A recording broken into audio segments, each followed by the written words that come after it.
Olá, estimados irmãos, vamos em nome do nosso amado Salvador Jesus e com o auxílio do Santo e Bom Espírito dar continuidade aos estudos dessas maravilhosas lições dos Atos dos Apóstolos.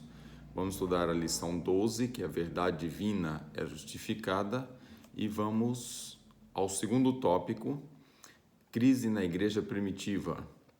A pergunta A: por que não precisamos nos surpreender com a perseguição que a igreja primitiva enfrentou?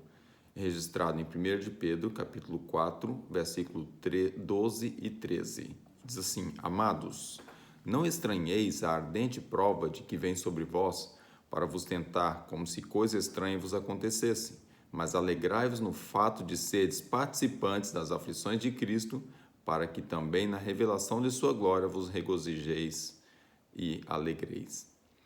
Diz o Testemunho para a Igreja, volume 2, página 345.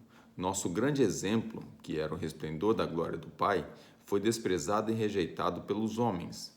Vergonha e falsidade o seguiram.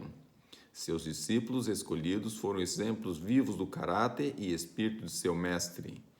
Eram honrados com prisões e açoites e finalmente seu quinhão foi selar o ministério com o próprio sangue. Então, quando aqui pergunta que não precisamos surpreender com a perseguição que a igreja primitiva enfrentou, é que já foi previsto por Cristo, Cristo já tinha dito que isso ia acontecer. E depois eles tinham um maior prazer em ser mártires ou de estar a fazer aquele trabalho por Cristo, né? Isso deve deixar um alerta para nós, que nós sabemos, pelo que está escrito nas profecias, que nós vamos novamente ser perseguidos. Não sabemos a que ponto há de chegar essa perseguição a cada um, se vai haver mártires antes da porta da graça se fechar ou não, mas sabemos que temos que estar preparados para essa situação também. A pergunta B: como a igreja reagiu à prisão de Pedro? Atos 12, versículo 5. Diz assim: Pedro, pois, era guardado na prisão, mas a igreja fazia contínua oração por ele a Deus. Então, a igreja estava orando enquanto Pedro estava preso. Essa foi a reação da igreja concernente à prisão de Pedro. E também nós devemos estar sempre orando uns pelos outros. Atos dos Apóstolos, o livro, páginas 144 e 145, traz o seguinte: a morte de Tiago causou grande dor e amargura entre os crentes. Quando Pedro também foi preso, a igreja toda se empenhou em jejum e oração.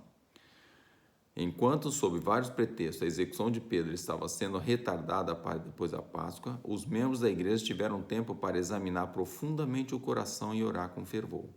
Oravam sem cessar em prol de Pedro, pois achavam que ele não poderia faltar na obra da pregação.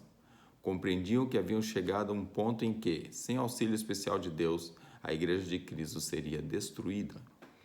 O dia para a execução de Pedro foi finalmente marcado, mas as orações dos crentes ainda subiam ao céu, e enquanto todas as suas energias e simpatias eram despertadas em fervoroso pedido de auxílio, anjos de Deus guardavam o apóstolo prisioneiro. Então vemos aqui que a igreja estava em constante oração, mesmo com a marcação da morte dele, as orações continuaram, e os anjos estavam ali protegendo o apóstolo Pedro nesse período. Pergunta C: quão rigorosa era a segurança do cárcere de Pedro? Relatado em Atos 12, o versículo 6, traz assim: e, quando Herodes estavam para fazer o comparecer, nessa mesma noite, estava Pedro dormindo entre dois soldados, ligado com duas cadeias, e os guardas diante da porta guardavam a prisão. Então vemos aqui que ele estava ligado com duas cadeias entre dois soldados presos a ele, e ainda mais dois guardas na porta da prisão, fora os outros guardas normais que ficavam ali naquele recinto que é uma cadeia, né? Uma prisão. Diz ainda o livro Atos dos Apóstolos, páginas 145 e 146, continua a leitura. Lembrando-se do anterior libertamento dos apóstolos da prisão, desta vez Herodes tomou precauções dobradas. Para evitar toda a possibilidade de fuga, Pedro tinha sido posto sob o cuidado de 16 soldados que o guardava dia e noite, em diferentes turnos.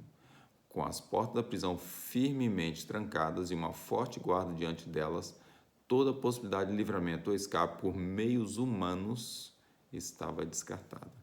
Então vemos aqui que 16 soldados, no conjunto todo, que estava ali para proteger apenas um apóstolo, um discípulo, uma pessoa que não fez mal a ninguém, mas na visão daqueles homens maus, daqueles corruptos, que estavam ali à direção também, através de alguns fariseus e outros, que não eram convertidos. Então, Herodes tomou essa precaução e 16 soldados estavam ali prendendo aquele homem, né?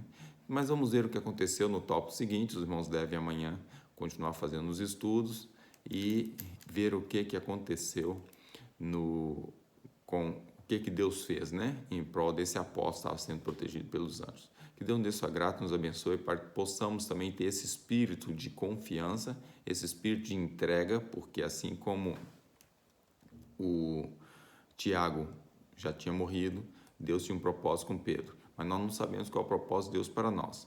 Então devemos estar com a mente aberta e confiar em toda a providência divina, quer seja, ao nosso ver, boa ou ao mal, mas sabemos que se for dirigido por Deus, vai ser sempre boas. É a vontade de Deus, né?